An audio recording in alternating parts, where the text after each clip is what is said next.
नांदेडच्या अनेक भागात पाऊस आणि गारपिटीमुळे नुकसान झालंय। पावसामुळे उन्हाळी ज्वारी भुईसपाट झाली आहे। अर्धापूर तालुक्यातील चेनापूरमधील शेतकऱ्याचं नुकसान झालंय। शेतकऱ्यांकडून नुकसान भरपाईची मागणी केली जाते।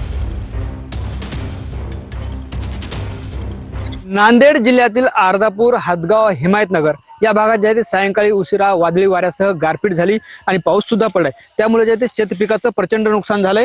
आता मी अर्धापूर तालुक्यातील चेनापूर शिवारात आपण बघतोय ही हायब्रिड जे आहे ते ज्वारी उन्हाळी ज्वारी आहे। मात्र वादळी वारा, पाऊस व गारपिटीमुळे प्रचंड असं शेतकऱ्याचं नुकसान झालंय। आपण बघतोय या जे आहे कणसाला मोठे चांगले दाणे लागले होते, मात्र वादळी वारा, गारपीट आणि पावसामुळे जे आहे ते शेतकऱ्यांचं नुकसान झाल्याचं चित्र पाहायला मिळतं। आता जे आहे ते हे झाड मोडून पडल्यामुळे हे जे ज्वारीचे दाणे आहेत ते सुद्धा परिपक्व होणार नाहीत।